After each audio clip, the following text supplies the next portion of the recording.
नमस्कार दोस्तों, rate PTI first grade second grade शिक्षक भर्तियों के लिए हम देख रहे थे शिक्षा मनोविज्ञान। नेक्स्ट क्लास शिक्षा मनोविज्ञान की क्लास नंबर 33 है और टॉपिक है हमारा रुचि, स्मृति, आत्म संपर्ते और अवधान या जिसको ध्यान या एकाग्रता कहते हैं। ये सभी आज की इस क्लास के अंदर हम देखेंगे। बहुत ही आसान लैंग्वेज के अंदर, देसी भाषा के अंदर समझेंगे आप एक बार के अंदर। ये चारों चीजें हैं जो मात्र 25 से 30 मिनट की इस क्लास के अंदर कंप्लीट है, वो सीख जाएंगे दोस्तों। अंत तक मेरे साथ बने रहें। एक बार सभी मित्रों से अनुरोध है, वीडियो को लाइक शेयर और जो नए साथी है वो चैनल को सब्सक्राइब करें दोस्तों। चलते हैं दोस्तों, और संपूर्ण कोर्स आपको कुचामन ऑनलाइन क्लासेज ऐप के ऊपर मिल जाएगा। चलते हैं, सबसे पहले रुचि देखेंगे, फिर स्मृति देखेंगे, उसके बाद हम देखेंगे अवधान या ध्यान, और फिर देखेंगे आत्म संपर्ति। चलिए मित्रों, सबसे पहले रुचि। आपको समझना क्या है मित्रों, आपको सिर्फ और सिर्फ रुचि होती क्या है, यह चीज आपको समझ में आ गई, फिर उस चीज को अपने ऊपर लागू कर लेना। अपने आप ये चारों चीजें हैं जो समझ में आ जाएगी। रुचि, किसी चीज को पसंद करना ही रुचि कहलाते हैं। किसी चीज को पसंद करना ही क्या है, रुचि है दोस्तों। आपको पसंद होती है, आपके सामने 5 सब्जेक्ट है, उनमें से एक सब्जेक्ट ऐसा होता है जिसमें आपको रुचि होती है, आप उसको ज्यादा पढ़ते हैं। क्या है, अगर आप जिस सब्जेक्ट को ज्यादा पढ़ रहे हैं उसमें क्या आपकी रुचि है दोस्तों। आपके सामने फल है, अगर कोई फल आपको ज्यादा पसंद है उसमें क्या आपको रुचि है, आप जाते हैं वही फल मार्केट से लेते हैं और खाते हैं, क्योंकि रुचि है उसके अंदर। समझिए मित्रों, इंटरेस्ट, रुचि को इंग्लिश में इंटरेस्ट कहते हैं। यह शब्द लैटिन भाषा के इंटरेसेस से लिया गया है, जिसका अर्थ होता है ये संबंधित है, ये संबंधित है, अर्थात व्यक्ति व एवं वस्तु के प्रति ध्यान दिलाने वाली प्रेरक शक्ति को ही रुचि कहते हैं। किसी वस्तु, किसी व्यक्ति के प्रति ध्यान दिलाने वाली जो शक्ति है वो ही क्या है, रुचि है। रुचि पर वंशानुक्रम और वातावरण दोनों का प्रभाव पड़ता है मित्रों। चाहे वंशानुक्रम हो चाहे वातावरण हो, इसका रुचि के ऊपर प्रभाव पड़ता है। रुचि जन्मजात भी होती है और अर्जित भी होती है।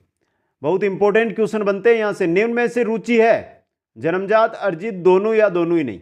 बन गया ना क्वेश्चन। तो क्वेश्चन कैसे भी आ सकता है, तो याद रखना वंशानुक्रम व वातावरण का प्रभाव पड़ता है। रुचि जन्मजात भी होती है और अर्जित भी रुचि होती है दोस्तों। आगे देखिए रुचि के बारे में। रुचि व्यक्ति को थकान से बचाती है।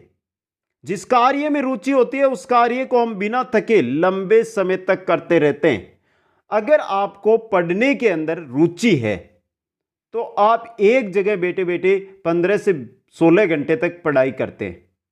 अगर आपको पढ़ने में रुचि नहीं है तो आप 1 घंटा भी नहीं पढ़ पाते।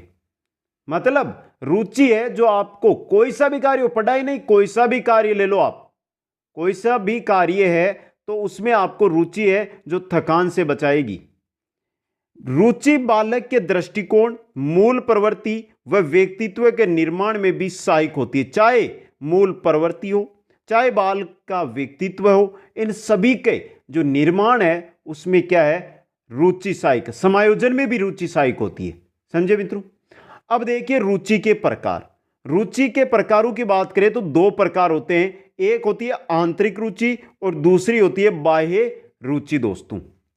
जो आंतरिक रुचि होती है मित्रों, इसका संबंध किससे होता है, संवेगों से। आंतरिक रुचि हमारे जो संवेग है उनसे होता है। आंतरिक रुचि पर कभी भी बाह्य वातावरण का प्रभाव नहीं पड़ता है।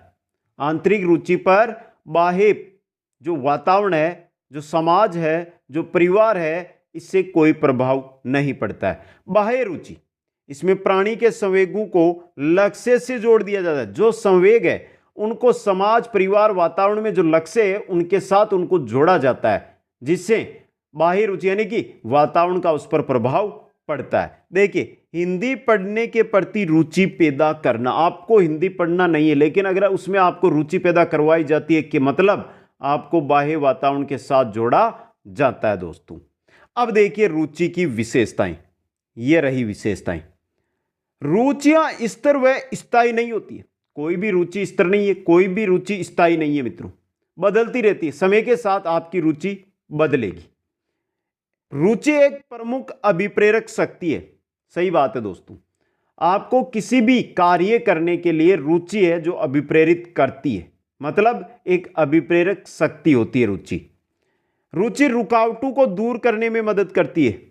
अगर आपको किसी काम करने में रुचि है और उसमें कितनी भी रुकावटें आ जाए, लेकिन आप उस काम को करेंगे, क्योंकि रुचि है जो रुकावटों को क्या करती है, दूर करती है।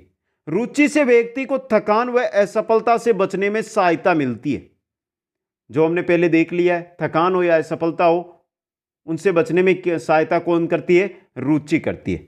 रुचि का हमारी इच्छाओं, लक्ष्यों व आवश्यकताओं आदि समीपता का संबंध है। चाहे हमारी इच्छा हो, चाहे हमारा लक्ष्य हो, चाहे हमारी आवश्यकता हो, इन सब से रुचि का समीपता यानी कि पास का, पड़ोस का क्या है, संबंध है दोस्तों।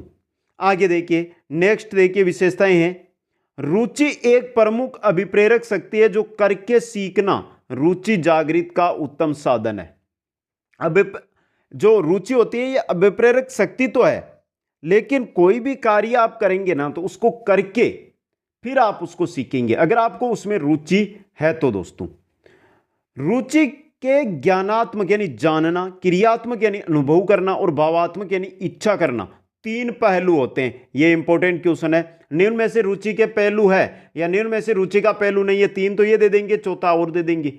तीन पहलू है, ज्ञानात्मक, क्रियात्मक और भावात्मक। ये तीन क्या होते हैं, रुचि के पहलू होते हैं। सरलता से जटिल, ज्ञात से अज्ञात की ओर सूत्रों का प्रयोग करने से बालक की रुचि क्या होती है, जागृत की जा सकती है। ये थी रुचि की विशेषताएं। बात करें रुचि मापन की प्रविधियों की, तो ये रही आपके रुचि मापन की प्रविधियां। देखिए मित्रों, अवलोकन, प्रश्नावली, साक्षात्कार और रुचि सूची, ये है। ये चार विधियां होती है। एक तो अवलोकन विधि, एक प्रश्नावली विधि, एक साक्षात्कार विधि और एक रुचि सूची। ये विधियां हैं जो हम पढ़ेंगे, उस समय आपकी आसानी से समझ में आ जाएगी कि कौन सी विधि है, उसके अंदर रुचि का क्या योगदान होता है। समझे मित्रों, बस आपको इतना याद रखना है कि रुचि मापन की विधियां कौन कौन सी है, जो मैंने आपके चारों सामने रख दिए दोस्तों। अब देखिए, रुचि का मापन किसने किया था सबसे पहले। रुचि मापन यूएसए में 1919 के अंदर कार्नेगी इंस्टीट्यूट ऑफ टेक्नोलॉजी द्वारा तथा भारत में इलाहाबाद में मनोविज्ञान ब्यूरो 1956 में कूडर रुचि पत्र का निर्माण कर मापन शुरू किया गया। मापन विधि से बालकों के व्यवहार में उनकी रुचियों को जानकर परिसूची तैयार कर ली जाती है और फिर पता किया जाता है कि रुचि कितनी है, किस में है और कैसी है। यहां से अभी तक कोई क्वेश्चन आया नहीं है मित्रों, लेकिन जानकारी जरूरी है, याद भी जरूर रखना है, क्योंकि अलग पेपर बनता है तो कहीं से भी क्वेश्चन आ सकता है। यह थी आपकी रुचि। तो रुचि का मतलब किसी वस्तु, किसी व्यक्ति को के यानी कोई व्यक्ति है या वस्तु, उसके प्रति ध्यान दिलाने की जो एक शक्ति होती है, प्रेरक शक्ति होती है, वही रुचि है। और बोलते नहीं है क्या, आपने सुना होगा, छोटे बच्चे हो या आपके आस पड़ोस में कोई भी हो, वो बोलते हैं कि मेरे को इसमें रुचि है। अगर किसी में रुचि है तो वो रुचि है। आगे चलिए, नेक्स्ट आएगी हमारी स्मृति। देखिए, स्मृति क्या है। स्मृति एक मानसिक प्रक्रिया होती है जिसमें व्यक्ति धारण की गई वस्तु का पुनः स्मरण करके चेतना में लाकर उसका उपयोग करता है। आपने 2 साल पहले शिक्षा मनोविज्ञान पढ़ी, अब आप 2 साल के बाद वापस पढ़ रहे हैं। जब आप पढ़ रहे हैं तो आपको 2 साल में आप सब भूल गए, लेकिन जैसे जैसे आप पढ़ना लगते हैं तो आपको याद आने लग जाती है। वो क्या, आपकी स्मृति होती है मित्रों। क्या होती है, स्मृति होती है। वुडवर्थ के अनुसार देखिए, पूर्व में सीखे गए ज्ञान का प्रत्यक्ष उपयोग स्मृति है। पूर्व के अंदर जो ज्ञान आपने सीखा है उसका उपयोग, प्रत्यक्ष उपयोग, यानी बाद में आप अगर उसका उपयोग कर रहे हैं तो वो क्या, आपकी स्मृति है। स्मृति का संघनन सिद्धांत देखिए मित्रों, ये इंपॉर्टेंट है। स्मृति का संघनन सिद्धांत क्या कहता है। स्मृति दीर्घकालीन में दिनों, हफ्तों, महीनों और वर्षों में स्थिर हो जाती है। इस प्रक्रिया को संघनन के रूप में जाना जाता है। कोई स्मृति ऐसी होती है जो आपको वर्षों तक आपकी स्मृति में रहती है, आपके अंदर रहती है, और जब भी आप वर्षों बाद उस चीज की ओर जाते हैं तो वो एकदम से आपके सामने आ जाती है। अगर आप 5 साल पहले किसी शहर में घूमने गए हैं और आपने जो जगह वहां पर देखी है, तो 5 साल बाद में अगर आप वहां जाएंगे तो आपको अपने आप याद आ जाएगा कि यहां पर यह चीज है और ये मैंने यहां पर देखी थी। यही क्या होती है, स्मृति। और इसी को जहां पर यह रहती है उसको कहते हैं संघनन। यह एक विचार है कि संघनन कहीं प्रोत्साहन इनपुट और पहले से संग्रहित जानकारी की सक्रियता के बीच संबंधों को मजबूत करता है। नए अनुभव हो और पुराने अनुभव, इनके मध्य सक्रियता के जो संबंध है उनको मजबूत कौन करता है? संघनन करता है। स्मृति की प्रक्रिया एक जटिल प्रक्रिया होती है जिसमें 4 तरह की उपक्रियाएं सम्मिलित होती है।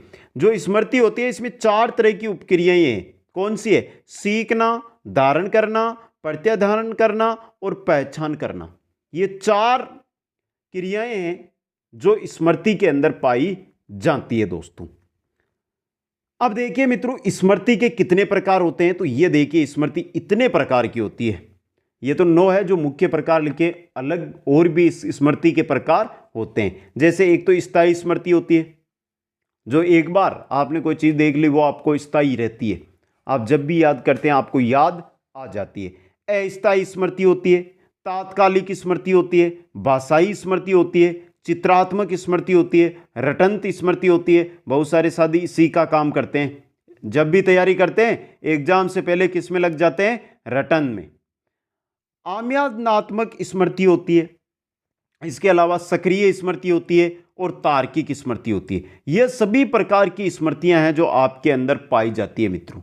आप में स्थायी भी है तो आप में तार्किक भी है, आप में अस्थायी है तो आप में सक्रिय स्मृति भी है। समझे मित्रों? यह थी आपकी स्मृति।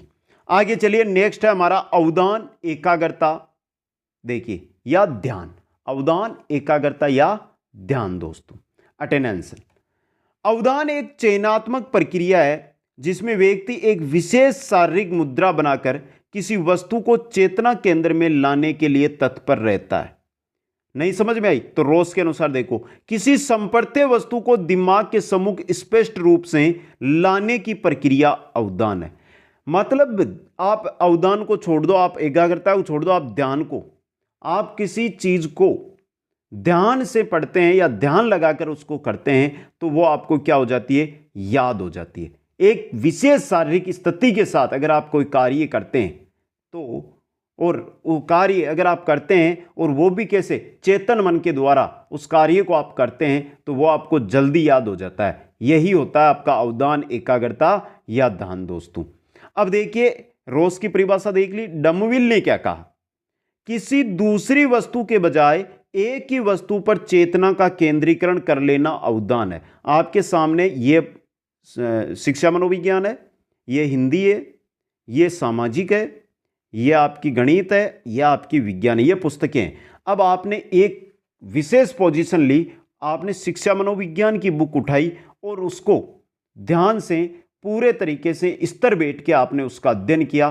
कोई दूसरा मन में विचार नहीं है, सिर्फ और सिर्फ आपका ध्यान कहां पर है? उस पुस्तक में। तो जो आप पढ़ोगे वो आपको याद हो जाएगा। यही होती है आपकी ध्यान, एकाग्रता या अवधान दोस्तों। अवधान के प्रकारों की बात करें तो ऐच्छिक अवधान, अनैच्छिक अवधान और आभासिक अवधान, 3 प्रकार का अवधान होता है। एक एक के बारे में हम आगे अध्ययन करते हैं मित्रों। सबसे पहले हमारे सामने आता है ऐच्छिक अवधान। देखिए, छात्र अपनी इच्छा या प्रेरणा से प्रेरित होकर जब किसी वस्तु पर ध्यान देते हैं, खुद की इच्छा से, खुद की प्रेरणा से प्रभावित होकर आप शिक्षा मनोविज्ञान की यह पुस्तक पढ़ रहे हो, इसमें स्पष्टता कोई उद्देश्य छिपा रहता है। आपका कोई ना कोई उद्देश्य इसमें रहेगा। जैसे छात्र द्वारा कक्षा में शिक्षक की बातों पर ध्यान देना। अगर आप कहीं पर कक्षा ले रहे हैं, कोचिंग कर रहे हैं, तो आप शिक्षक की बातों को अगर पूरे ध्यान के साथ सुनते हैं तो कौन सा ध्यान है आपका? ऐच्छिक अवधान या ऐच्छिक ध्यान वहां पर आप काम में ले रहे हैं, क्योंकि आपका उसमें स्पष्ट कोई उद्देश्य है। क्या उद्देश्य है? सरकारी नौकरी प्राप्त करना। दूसरा प्रकार देखिए आपका अवधान का, वो है अनैच्छिक अवधान। इस अवस्था में व्यक्ति का ध्यान उसकी इच्छा या प्रेरणा के कारण किसी विषय वस्तु की ओर नहीं जाना है, बल्कि उस वस्तु में ही कुछ ऐसी विशेषता होती है जिसके कारण व्यक्ति का अवधान उसकी ओर चला जाता है। कैसे? देखिए, अध्ययन के दौरान अचानक धमाके की आवाज होना और छात्र व शिक्षक का ध्यान धमाके की ओर चला जाना। अनैच्छिक अवधान ऐसा है कि जैसे आप पढ़ रहे हो, अभी आप पढ़ रहे हो, आप वीडियो सुन रहे हो और बाहर से अगर कोई आवाज आती है तो आपका जो ध्यान है, जो रुचि, अवधान है, जो एकाग्रता है, वो तो क्लास की तरफ है। लेकिन आपका एकदम से ध्यान उस धमाके की ओर या आवाज की ओर जाएगा। वो क्या होगा? अनैच्छिक अवधान या अनैच्छिक ध्यान होगा दोस्तों। और तीसरा जो हमारा अवधान का प्रकार है वो है आभासिक अवधान। इसमें व्यक्ति का ध्यान किसी वस्तु की ओर जाना, उसकी आदत, शिक्षा, पेशा, प्रशिक्षण आदि के कारण बिना किसी प्रयास के ही अपने आप चला जाता है। जैसे पान खाने वाले व्यक्तियों का ध्यान पान की दुकान की ओर जाना। कहना क्या आभासिक का?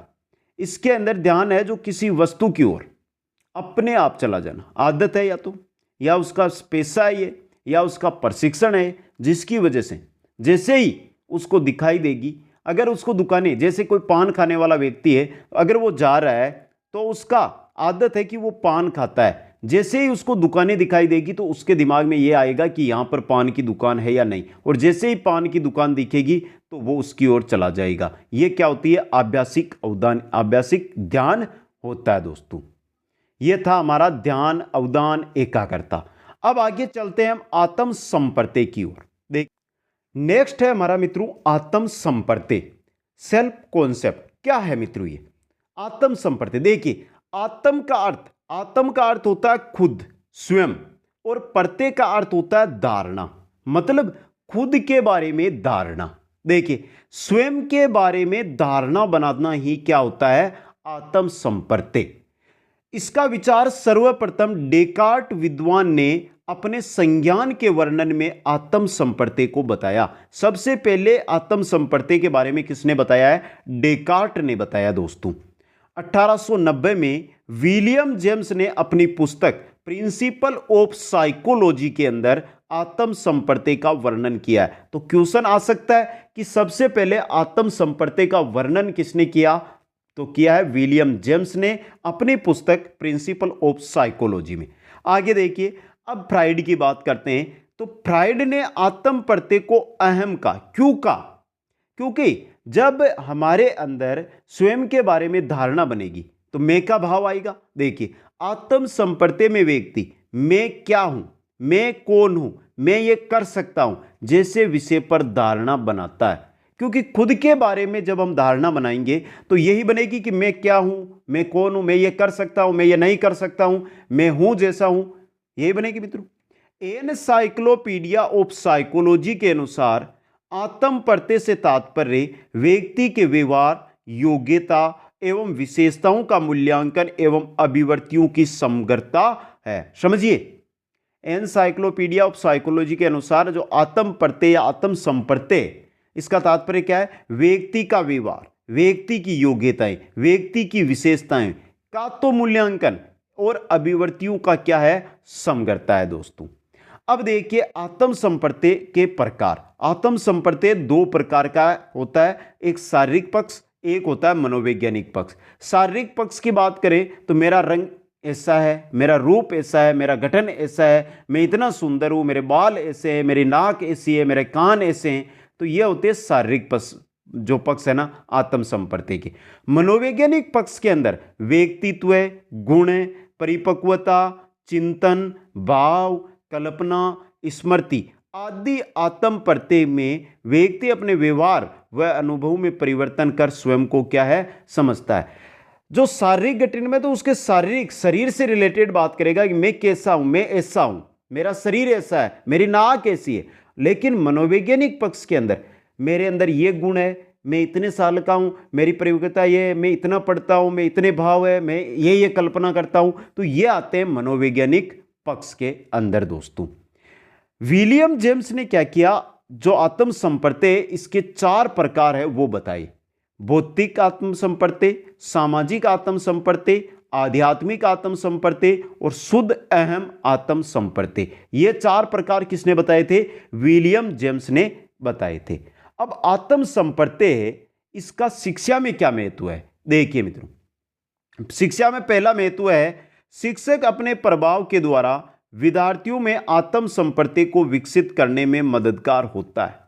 एक शिक्षक एक विद्यार्थी का आत्म संपर्त्य उसको क्या कर सकता है? विकसित कर सकता है, उसको क्या है? आगे लेकर आ सकता है। विद्यार्थियों विद्यार्थियों में स्व जागरूकता उत्पन्न की जानी चाहिए जिससे वे जान सके कि वे क्या है। अगर एक विद्यार्थी कक्षा में बैठा है और उसको यह पता चल गया कि मैं क्या हूं, मेरी कक्षा में क्या पोजीशन है आज, तो या तो वो पढ़ने लग जाएगा, क्योंकि जो पोजीशन है उसको पता चलेगी तो अपने आप उसका ध्यान पढ़ाई की ओर जाएगा। मतलब कहने का क्या है कि विद्यार्थियों के अंदर जो आत्म संपर्क है उसको लाना चाहिए जिससे उसको पता चल सके कि उसका जो कक्षा में कद क्या है या वो है क्या, ये उसको पता चल सके। शिक्षण के दौरान शिक्षक विषय वस्तु का जीवन में उपयोगिता पर ध्यान केंद्रित करें तो आत्म प्रत्यय विकसित करने में सहायता होती है। कोई भी शिक्षण अगर हम कर रहे हैं, अगर उसको हम आगे की उपयोगिता को लेकर बात करेंगे तो आत्म जो संपर्क है वो अपने आप बालकों के अंदर विकसित होता जाएगा। नेक्स्ट महत्व देखिए, विद्यार्थी को अपनी सफलता, असफलता और कमजोरी आदि को पहचानने की योग्यता को विकसित करने में क्या सहायक होता है? आत्म संपर्क सहायक होता है। अध्यापक अपने प्यार व अभिप्रेरणा के द्वारा विद्यार्थियों में आत्म संपर्क का विकास कर सकता है। दोस्तों, तो ये था हमारा रुचि के बाद हमने देखा स्मृति के बाद देखा हमने अवधान, एकाग्रता, ध्यान, और अब देखा आत्म संपर्क। कैसी लगी ये क्लास? सभी साथी कमेंट करके जरूर बताएं। वीडियो को लाइक, शेयर और जो नए साथी है चैनल को सब्सक्राइब करें। आप सभी को बहुत बहुत धन्यवाद। जय हिंद, जय भारत।